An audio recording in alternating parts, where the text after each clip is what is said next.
우리가 어렸을 때 많이 겪었던 이야기를 한번 각색해서 전하려고 합니다. 어떤 여학생이 친구랑 영화를 보기 위해서 부모님께 허락을 맡으러 갔습니다. 그때 부모님은 이제 딸에게 오후 11시까지 들어오라고 말했습니다. 딸은 알았다고 대답을 했고 이제 즐거운 마음으로 친구랑 영화를 보러 시내로 갔습니다. 영화를 재밌게 보고 난 뒤 이제 시내를 걸으면서 즐거운 시간을 보냈습니다. 너무 재미있게 논 나머지 시간이 어떻게 흘러가는지 몰랐습니다. 그래서 불길한 예감이 들어서 시계를 보니 오후 10시 30분이었습니다. 시내에서 집까지 가는 시간이 40분 걸리는 거리인데 이 걸어서까지 포함하면 좋게 50분이 걸리는 시간이었습니다. 불이 나게 서둘러서 집에 갔고 집에 도착하니 오후 11시 20분이었습니다. 마침 부모님은 거실에 계셨습니다. 부모님은 딸에게 이렇게 말했습니다. 너 왜 이렇게 집에 늦게 왔니? 딸은 이렇게 말했습니다. 정신이 없어서 까먹었습니다. 그때 부모님은 자기 딸에게 이렇게 말했습니다. 내가 오후 11시까지 오라고 했니 안 했니? 그때 그 학생은 부모님에게 아무런 말도 못하고 가만히 있었습니다. 자, 그러면 한번 여러분에게 질문을 해보도록 하겠습니다. 이 딸은 어머니의 목소리를 잘 들은 걸까요? 들으지 못한 걸까요? 맞죠? 듣긴 들었죠. 알았어요. 근데 한쪽 귀로 듣고 한쪽 귀로 흘린 것 같아요. 왜냐하면 자신이 몰두한 일에 너무 집중한 나머지 부모님과 한 약속을 잊어버렸기 때문입니다. 이 이야기는 하나의 해프닝일 수 있습니다. 하지만 우리 신앙의 한 면도 보여주기도 합니다. 우리 신앙이 때때로 이렇게 흘러갈 때가 많거든요. 주의 말씀을 듣습니다. 주의 말씀을 듣지만 세상 일에 너무 정신이 팔린 나머지 주님의 말씀을 잊고 행하지 않는 삶을 때때로 실천하며 나아갈 때가 많다는 것이죠. 의도적으로 악하게 한 건 아닌데 그냥 잊어버리고 사는 것입니다. 너무 바쁘니까 말이죠.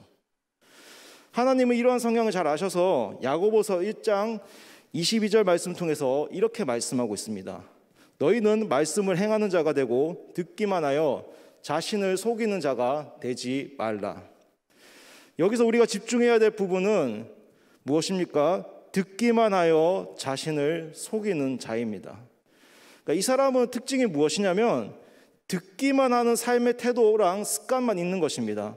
그러니까 의도적으로 완악하게 듣기만 하려는 자가 아니라 그냥 듣고 살긴 사는데 실천이 없는 삶이라는 것이죠.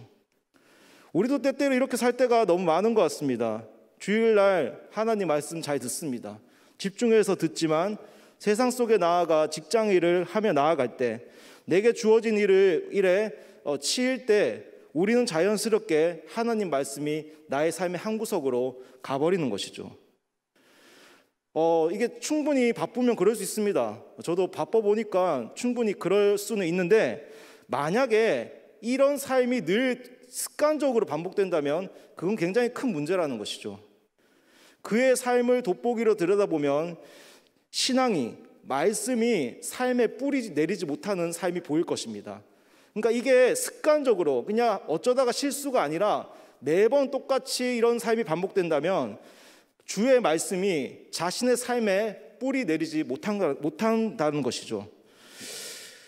여러분, 우리가 한번 생각해 봅시다. 교회 생활을 오래 하다 보면 우리는 하나님 말씀을 많이 듣게 되죠. 1년에 적어도 40편 이상은 돼요. 주일만 나와도. 열심히 있는 청년들은 80편, 100편 정도 들을 수 있을 것 같아요. 이렇게 주의 말씀 많이 듣는 거 좋습니다. 주의 말씀이 나의 믿음을 자라나게 만들고 하나님을 더 알게 만드니 말이죠. 하지만 주의 말씀만 듣기만 한다면, 주의 말씀을 듣기만 한다면 그것이 나의 삶에 어떻게 적용될까 고민 없이 그냥 살기만 한다면 굉장히 위험한 삶이 될 수 있다는 것이죠. 오히려 들은 것은 많아가지고 머리만 커지는 가분수 신앙이 될 염려가 있습니다. 여러분, 가분수 신앙이 무엇입니까? 예수님의 이야기 웬만하면 다 압니다. 자기도 다 안다고 생각하는 것이죠. 하지만 그 삶을 살아내려는 훈련과 노력이 없어서 팔과 다리에 근육이 없는 신앙이 가분수 신앙입니다. 요즘 사람들 중에 가분수 신앙이 많습니다. 머리만 이런 표현 쓰면 대따 큽니다. 근데 팔다리는 약합니다. 왜냐하면 운동을 안 했거든요. 신앙의 운동을. 유튜브 통해서 여러 신앙 콘텐츠 많이 들어요. 그리고 여러 신앙 서적들 좀 읽어요. 그리고 옛 성도들보다 머리가 똑똑하고 또 빠르니까, 스마트하니까 뭐든 습득이 빠릅니다. 그래서 아는 것도 많고 비판적이고 굉장히 예리할 수도 있어요. 틀린 것도 잘 보이겠죠. 아는 게 많으니까. 근데 비판만 할 줄 안다는 것이죠. 삶으로 살아낼 줄을 모른다는 것이에요. 왜입니까?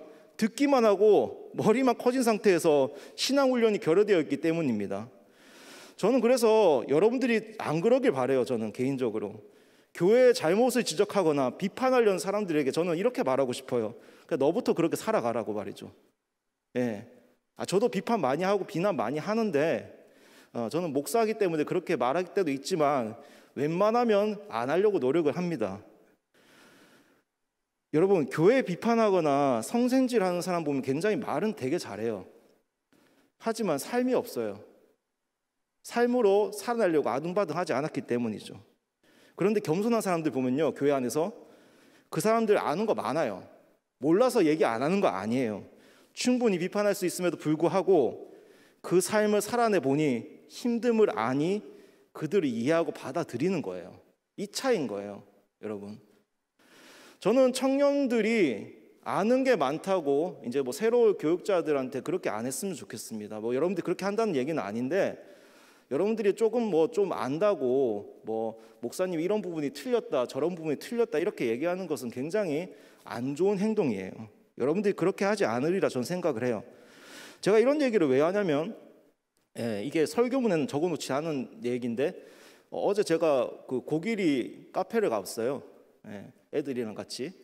그래서 거기 몽누베라는 베이커리 카페집 가서 이제 애들이랑 같이 아이스크림 먹으면서 이제 있었는데, 옆에 이제 보니까 청년들, 그 신앙 있는 청년들이 모임을 하고 있었던 것 같아요. 그래서 이런저런 얘기하는데 저는 듣지 못했어요. 근데 아내가 듣고 열을 받아가지고 저한테 막 이런 얘기를 하는 거예요. 결론은 뭐였냐면 자기 목사님 욕하고 있는 거예요. 데살로니가 전서의 그 해석이 틀리지 않았냐 이렇게 얘기를 하는 거예요. 그러면서 목사님 설교도 못하지 않냐, 묵상도 결여된 거 아니냐 이렇게 얘기를 하는 거예요. 저는 직접 듣지 않아서 잘 몰랐지만 아내는 정말 열받아서 저한테 얘기를 하더라고요. 근데 저는 그 얘기 듣고 어떤 생각이 들었냐면, 그 청년들에게 그렇게 말하고 싶어요. 너는 그렇게 살아봤냐? 네 말씀 한번 살아내봤냐? 네 아는 것만큼 살아내봤냐? 이렇게 말하고 싶어요. 아는 것만큼 살아내면요 그렇게 말 못해요. 이게 아는 것만 많고 들은 것만 많아가지고 유튜브로 좀 간접적으로 접하는 게 본인이 전부인 걸로 생각하는 마냥 생각하고 살아가는 건데 굉장히 교만한 행동이에요.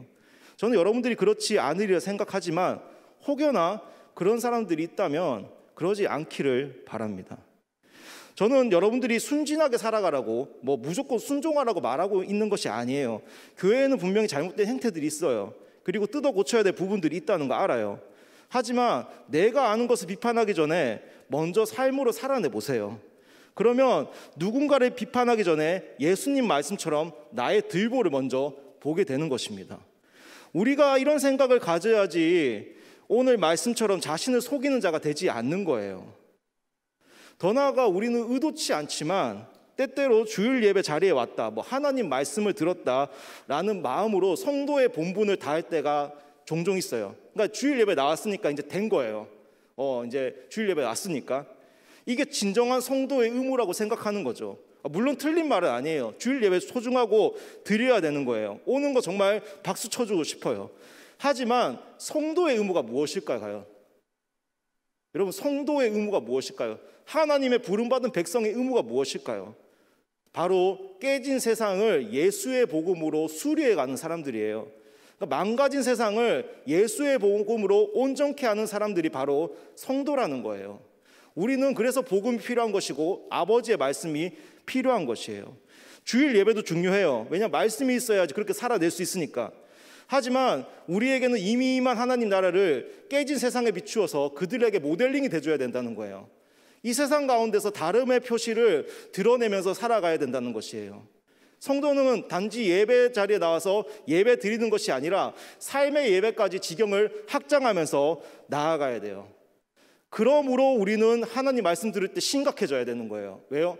내가 삶으로 살아내야 되는 말씀이니까 그냥 들을 수가 없는 거예요. 그냥 흘릴 수가 없는 거예요. 사랑해라. 그렇게 선포하지만 우리가 그 말씀 들을 때는 심각해져야 된다는 거예요. 왜요? 내가 살아내야 되니까. 여러분 사랑해 봤습니까? 여러분 원수 사랑해 봤습니까?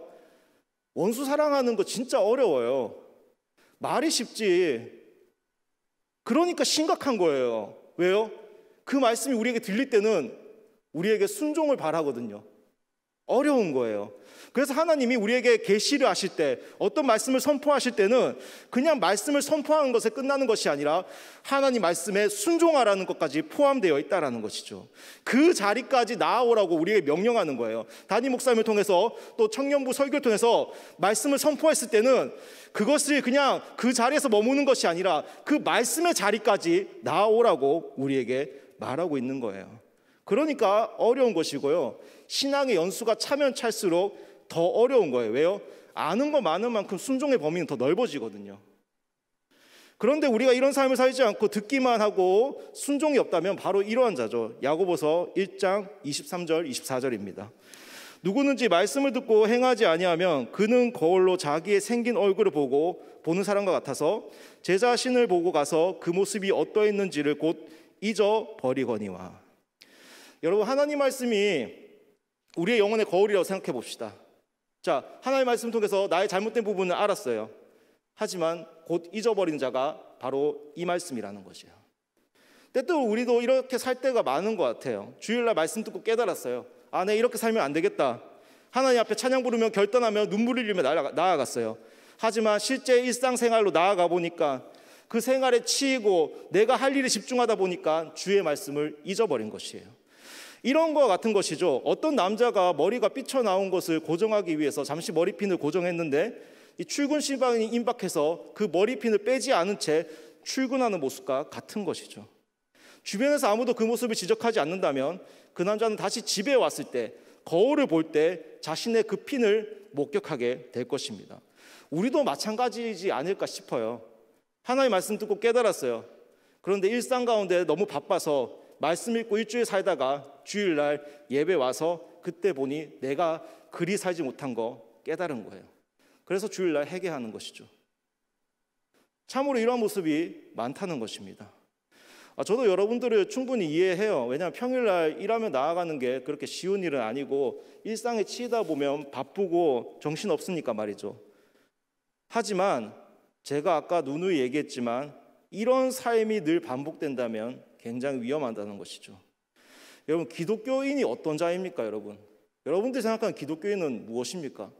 아까 성도랑 기독교인이랑 같은 말인데 기독교인이 어떤 자입니까? 뭐 예수 믿고 자녀되어 천국 가는 삶 그게 전부입니까? 성경은 그 부분을 저번에도 제가 말했지만 거의 말하고 있지 않습니다. 성경은 우리에게 무엇을 말하고 있냐면 하나님의 거룩을 이 세상에 드러내라고 말하고 있어요. 다름의 표시를 하면서 늘 나아가라는 것이죠. 거룩하다는 것이 내가 깨끗해라는 말이 아니라 이 세상 가운데서 다름을 추구하고 사는 것이 바로 거룩이라는 것이에요. 바로 그것이 기독교인이라는 것입니다. 세상에서 교훈하며 도덕쟁이로 사는 것이 기독교인이 아니라는 것이에요. 우리가 이렇게 살기 위해서는 어떤 것이 필요할까요? 영혼의 거울인 말씀이 필요하다는 것이에요. 그래야지 우리 자신을 늘 살필 수가 있는 것이에요. 말씀을 왜 읽어야 되느냐? 기도를 왜 해야 되느냐? 바로 세상 가운데 다르게 살기 위해서인 거예요. 거울로 우리가 봐야지 다름을 추구하면서 나아갈 수가 있죠. 나만의 헤어스타일이 있으면 그 헤어스타일을 추구하게 살기 위해서는 거울을 보면서 자신을 고쳐야 되잖아요. 똑같은 것이에요. 우리가 세상 가운데서 세상과의 다름을 추구하면서 살 수 있는 것은 아버지의 말씀으로 우리가 다름의 삶을 추구하면서 살아갈 때 우리는 거룩한 삶을 살 수 있는 것이고 기독교인의 의무를 다하고 있는 것입니다. 요즘 사람들이 많이 쓰는 단어 중에 이런 단어가 있죠. 라떼와 꼰대입니다. 라떼는 어른들이 나 때는 말이야 라고 하면서 자신의 과거의 어떤 때를 말하면서 얘기를 하는 것이고, 꼰대는 뭐예요? 어떤 일을 하지 않으면서 자꾸 이것저것 지적하며 나아가는 사람을 꼰대라고 표현합니다. 둘 다 좋지 않은 단어죠. 근데 기독교인은 라떼와 꼰대의 삶을 살면 안 돼요. 가끔 우리는 이렇게 얘기합니다. 과거에 하려 했던 자신의 신학의 이력을 어떤 이에게 비추면서 그렇지 않은 이들을 향해 이렇게 말합니다. 나 때는 말이야, 내 청년 때는 말이야, 내 청소년 때는 말이야, 이러지 않았는데 요즘 애들은 왜 이러는지 몰라 라고 말합니다. 하지만 이러한 사람의 특징이 무엇인 줄 아십니까? 현재 삶에서 그들에게 도전을 주지 못한다는 것이죠. 그러니까 과거의 나를 끄집어내가지고 그 과거의 나를 현재 그들에게 비추는 것이에요. 더 나아가 기독교인은 꼰대가 되면 안 돼요. 이것저것 눈에 거슬려서 훈계하는 자가 아니라 본이 되어야 되는 자입니다. 이걸 위해서 무엇이 필요한가요? 바로 어떤 것을 지적하기 이전에 나의 변화된 삶을 보여주어야 된다는 것이죠. 우리 어릴 때 한번 생각해 보십시오. 어른들이 어떤 말만 잘하고 행동하지 않는 그 삶 정말 싫어했잖아요. 그런 행동 싫어했잖아요. 그때 꼰대란 단어를 잘 쓰지는 않았지만 정말 별로였지 않았습니까? 세상도 기독교인을 바라볼 때 마찬가지라고 생각이 들어요. 왜 현재 기독교인을 왜 이렇게 싫어할까? 코로나 때문일 수도 있어요. 코로나 때문에 기독교 인식이 안 좋아진 건 사실이니까. 하지만 기독교는 코로나 이전에도 별로 인식이 그렇게 썩 좋지는 않았습니다. 왜 그럴까요? 언행일치가 안 돼서 그럽니다. 여러분, 기독교는 사랑을 얘기하고 있죠. 근데 그 사랑의 삶이 드러나지 않으니 썩 좋아하지 않는 것입니다. 자, 그러면 여기서 한 가지 더 생각해 봅시다. 왜 우리는 아버지 말씀을 듣는데 나의 잘못된 부분을 깨닫고 있는데 왜 잊어버리고 살까요? 더 나아가 교회는 다니는데 교회 생활을 하는데 왜 신앙생활을 하지 못할까요? 그것은 우리 안에 근본적인 변화가 일어나지 않아서입니다. 여러분, 우리가 말씀을 살아내기 위해서는 말씀을 내 삶으로 살아내기 위한 의지도 필요하죠. 하지만 제일 중요한 건 내 밑바탕 속 어떤 시각이 바뀌어야 된다는 것이죠. 그게 바뀌지 않으면 우리의 행함이 절대로 바뀌지 않습니다. 제가 절대라는 말을 쓰는 이유가 진짜 안 바뀌어요. 내 밑바탕의 어떤 시각이 바뀌지 않으면, 그 시각을 전환하지 않으면 우리는 결코 기독교인으로 살아갈 수가 없다는 것이죠. 그러면 그 밑바탕이 무엇일까요? 바로 세계관이라는 것입니다. 세계관이라는 것은 내가 세상을 바라보는 관점입니다. 우리가 기독교인이 되었다는 것은 무엇입니까? 세속적 세계관을 가지고 살아가는 것이 아니라 기독교적인 세계관을 가지고 살아가는 것을 말하고 있는 거예요. 그 기독교인은 세속적 세계관에서 하나님의 세계관으로 변화된 사람이라는 것이죠. 예수 믿음으로 우리는 이미 이 전환이 일어난 것이고, 그러므로 기독교인은 다름의 삶을 살아갈 수가 있다는 것이죠. 다르게 표현하면 사탄의 통치 속에서 그의 관점을 가지고 살아가는 것이 아니라 예수 그리스도의 통치 안에서 예수의 관점을 가지고 살아가는 자들이 바로 믿는 자들이라는 것입니다. 이 세계관의 전환은 예수 믿음으로 하나님이 우리를 통치하실 때 전환되는 것입니다. 그래서 세계가 바뀐다는 표현을 하잖아요. 그러니까 우리가 사탄의 세계에 있으면 늘 사탄의 생각을 하고 살아가는 거예요. 근데 예수 믿음으로 하나님 아버지가 우리를 통치하고 다스리기 시작할 때 우리의 세계관은 변하게 되는 것이에요. 하지만 안타깝게도 이 세계관이 전환되지 않은 채 교회 생활을 하는 이들이 많아요. 교회는 다니는데 세속적인 생각을 가지고 살아가는 것이죠. 나의 삶의 태도와 습관에서 계속 세속적인 어떤 삶의 어떤 그런 세속적인 습관과 그런 삶의 양식들이 나온다는 것입니다. 이 상태에서 아무리 말씀드려도 변화되지 않아요. 깨달을 수 있어요. 근데 변화는 안 돼요. 왜냐하면 쉽게 말하면 검은색 선글라스 끼고 생활하는데 어떻게 세상이 밝은 줄 알고 살아갑니까? 그것을 벗어야지 세상이 밝게 보이는 것이죠. 기독교인이 되었다는 것은 바로 이런 사탄의 세속적 안경을 벗어버리고 예수 그리스도의 안경을 끼고 살아가는 사람들이라는 것입니다. 그래서 우리는 생각해야 돼요. 무얼 말이죠? 내가 정말 예수를 제대로 믿고 있는가? 하나님이 현재 우리를 다스리고 이끌어 가심을 믿고 있는가? 하나님이 통치하시는 것을 우리는 믿고 살아가고 있는가? 이것을 생각해 봐야 되는 거예요. 우리가 교회에서 굉장히 잘못 가르친 게 뭐냐면 이 교회에 다니면 구원 받는다는 거예요. 여러분, 교회 다닌다고 구원 받는 건 아니에요. 교회 다닌다고 구원 받는 게 아니라 교회는 구원의 통로가 될 수는 있죠. 왜요? 복음을 전달하기 때문에 교회를 통해서 예수 그리스도를 믿을 수는 있어요. 하지만 교회만 다닌다고 되는 것은 아니라는 것이죠. 교회만 다니면 교회 문화에만 익숙해지는 거예요. 교회 문화에만 익숙해지면 그냥 주일 예배 때 예배만 나오는 사람이 될 수 있는 확률이 높아지는 것이에요. 그런 생활이 반복되면 나중에 어떤 사람이 되는 줄 아세요? 웰빙하게 신앙생활하는 거예요. 그러니까 제자의 삶을 사는 것이 아니라 적당히 그냥 예수님의 도덕적인 어떤 교훈들을 삶으로 그냥 살아내면서 좀 약간 느낌 있고 세련되게 모던하게 현대적으로 살아가는 것이에요. 왜 이렇게 사는 줄 아세요? 세계관이 전환되지 않아서예요. 교회만 다녀서 그런 거예요. 교회 다니면서 예수를 믿어야 되는데, 예수 믿어서 하나님 아버지의 통치하심을 바라보고 살아가야 되는데 그 전환이 되지 않아서 이런 것이라는 것이죠. 여러분, 초대교회가 결정적으로 부흥하게 된 계기가 무엇인 줄 아십니까? 바로 전염병이 돌 때였어요. 지금 이 시대와 같은 것이죠. 초대교회 시대 때도 지금과 같이 전염병이 돌고 있었어요. 그때 많은 귀족들과 부유층들은 산으로 도망치기 시작했어요. 피했어요. 그때 기독교인은 어떤 선택을 한 줄 아십니까? 그 전염병 현장에 가서 그들과 함께하며 치료해 주었어요. 그 헌신과 사랑에 감동해서 기독교가 많이 부흥했다고 말하고 있어요. 이건 종교사회학자가 여러 문헌을 통해 발견된 사실이에요. 그래프 보면 그 점을 시작으로 쫙 기독교가 인구수가 이렇게 쫙 늘어나는 것이에요. 자, 그럼 그때 초대교회 사람들은 왜 이런 선택을 했을까요? 그때 초대교회 사람들은 많은 핍박을 받고 있었어요. 근데 그들을 향해서 손가락질하기보다는 그들을 사랑했어요. 왜요? 예수님의 말씀 중에 어떤 말씀이 있어요? 내 이웃을 내 몸같이 사랑하는 그 말씀이 있었기 때문에 그들은 자신의 어떤 핍박하는 사람들에게 손가락질하기보다는 그들을 사랑하고 그들을 안아주려고 노력했던 것이죠. 그런 선택을 할 수 있었던 이유가 무엇입니까? 세계관의 전환이 있었기 때문인 거예요. 세속적 세계관을 가지고 살아가는 것이 아니라 기독교적인 세계관, 예수님의 그런 관점을 가지고 살아갔기 때문에 예수의 삶을 행하며 나아갈 수가 있었던 것이죠. 이것이 바로 기독교인인 거예요.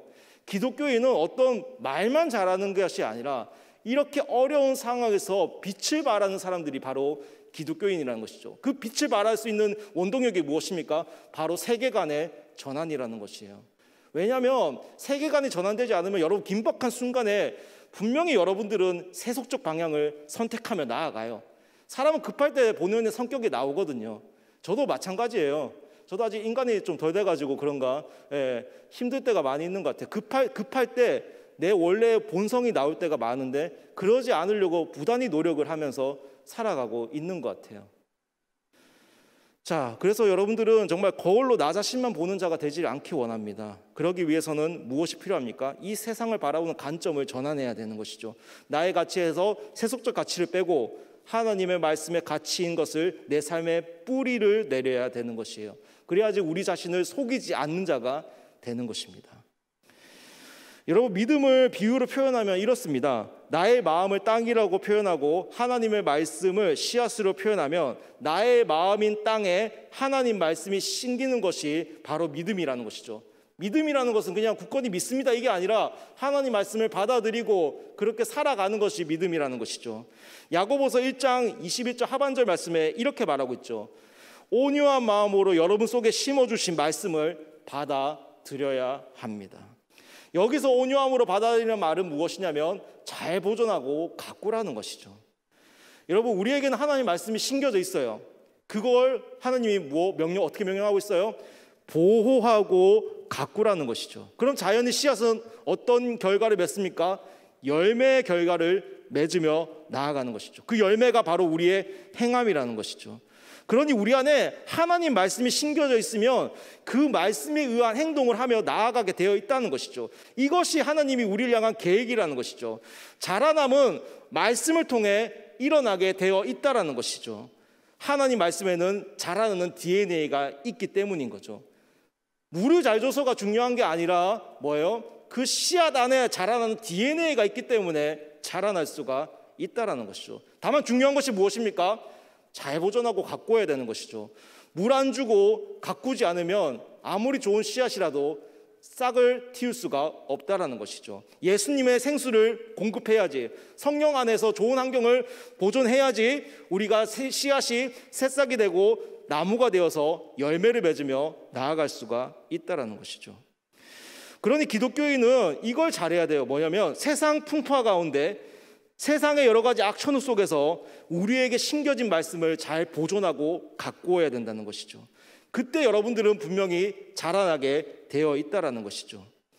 결코 믿음과 행함은 분리되지가 않아요. 잘 믿으면 잘 행하게 돼 있고요. 잘못 믿으면 잘못 행하게 돼 있다는 것이에요. 우리가 믿는데 행동이 별로다. 그러면 우리의 믿음이 문제지 우리가 어떤 행동 자체에 문제가 있다는 것은 아닌 거예요. 우리는 근본적인 문제를 먼저 생각을 해야 돼요. 그래서 내가 예수를 믿는데 나의 삶에 행함이 없는 것은 딱 두 가지인 거예요. 첫째, 우리가 믿음을 가지지 못했기 때문에 씨앗이 내 마음에 심기지 않은 것이에요. 두 번째는 우리가 세속화되어서 우리 안에 맡겨진 씨앗을 잘 보존하지 못했기 때문인 것이죠. 악천후 속에서 그냥 내버려 둔 거예요. 그러니까 자라나지 못한다는 것이죠. 여기서 오해하지 말아야 될 것은 무엇이냐면 하나님의 말씀인 씨앗을 완벽하게 보존하고 가꾸라는 말은 아니라는 것이죠. 그렇게 살 수가 없어요. 하나님 우리에게 이걸 원하고 있어요. 뭐냐면 내 안에 주님을 따르려는 열망과 그 뜻을 저버릴 때 오는 찔림을 원하고 있다는 것이죠.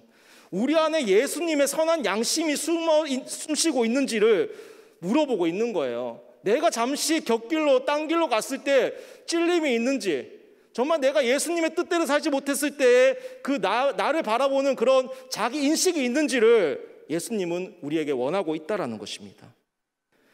여러분, 성경에서 자주 등장한 단어 중에 신실이 있습니다. 신실. 이 단어는 세상에서 말하는 단어와 완전히 상반되는 단어죠. 세상에서는 어떤 단어를 주로 씁니까? 완벽이라는 단어를 쓰죠.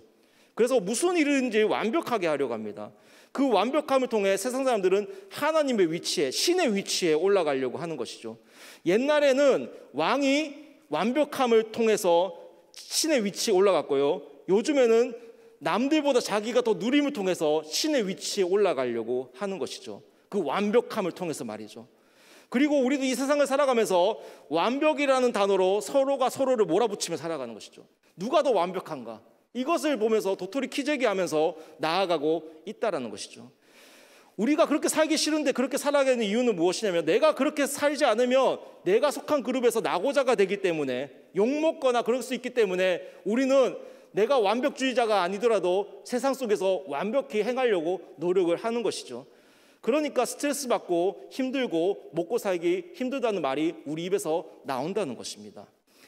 하지만 인간은 완벽하지 않습니다. 인간은 죄인의 성향을 가지고 있고 아무리 노력해도 신의 위치, 하나님의 위치에 올라갈 수가 없다는 것이죠. 하나님 우리의 이러한 점을 잘 아셔서 오늘 말씀을 전할 때 이런 말은 하지 않았습니다. 완벽히 듣고 완벽히 행하라고 말이죠. 하나님은 우리에게 이걸 요구하는 거예요. 신실함. 넘어지더라도 주님을 다시 붙드는 거, 잠시 실수하더라도 다시 주께로 돌아오는 거, 끝까지 주님을 놓지 않은 그 다윗과 같은 마음을 원한다는 거예요. 저는 여러분들이 우리가 완벽하게 살 수 있다고 생각할 수 없어요.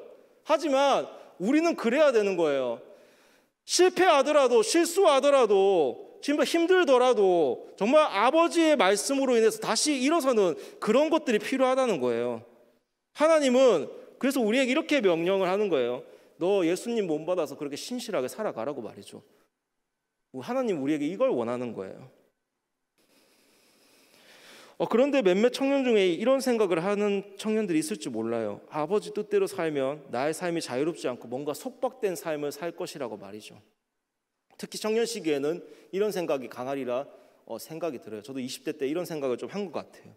하지만 오늘 우리가 읽은 야고보서 1장 25절 상반절 말씀 보면 이렇게 말하고 있어요. 자유롭게 하는 온전한 율법. 자, 율법과 자유는 상반된 단어죠. 맞지 않는 단어인데 율법이 우리를 자유롭게 한다라고 표현을 하고 있어요. 근데 이 말이 맞기도 하고 틀리기도 하는 거예요. 한번 생각해 보세요, 여러분. 우리가 도로를 다닐 때 교통법이 있어 그것이 우리를 얽매이게 하나요? 아니면 자유롭게 하나요? 조금만 생각하면 얽매일 수도 있지만 자유로운 게 더 크죠.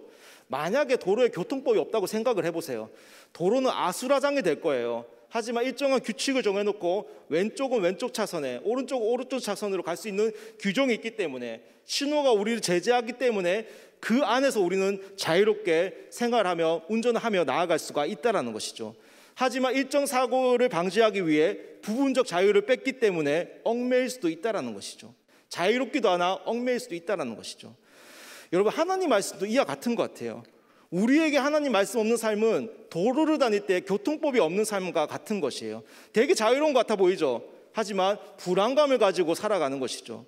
일정한 삶의 기준점이 없으니 자신이 가면서도 불안해하는 것이 바로 인간의 삶이 아닐까 싶습니다. 남들처럼 살긴 하는데 남들조차도 완벽하지 않다라는 것이죠. 자유로운 것이 아니라는 것이죠. 자유를 갈망하는데 그 안에서는 불안감이 있다는 것이에요.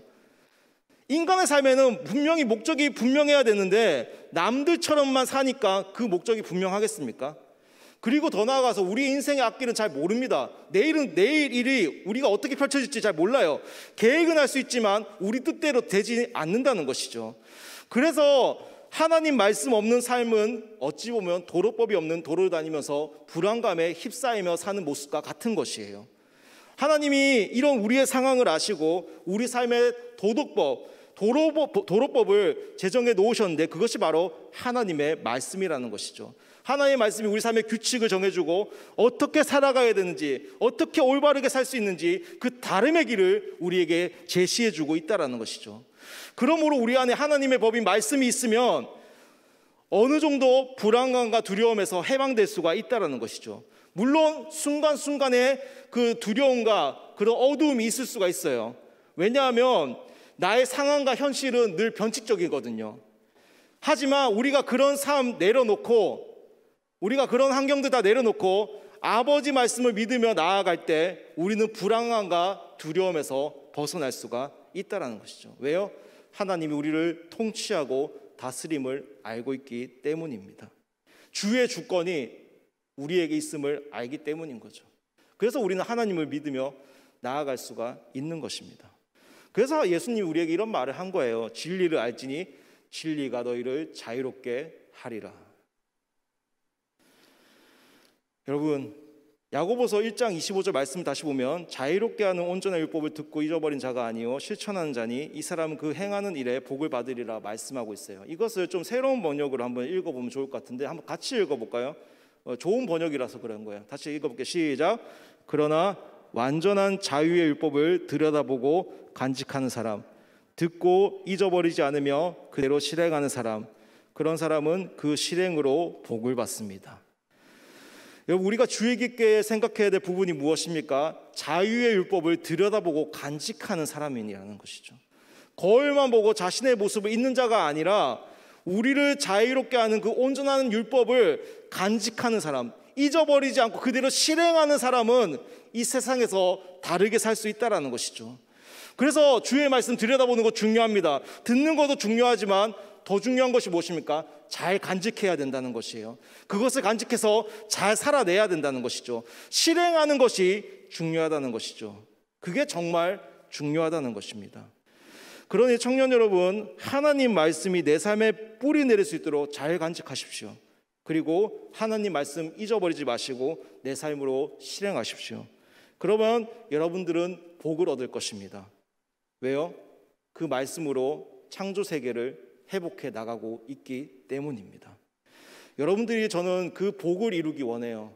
이 세상 살면서 세상 사람들과 같이 사는 것이 아니라 정말 하나님이 원하시는 복, 이 창조 세계를 온전케 하는 그 아브라함의 복이 여러분들에게 임하기를 주님의 이름으로 축복합니다.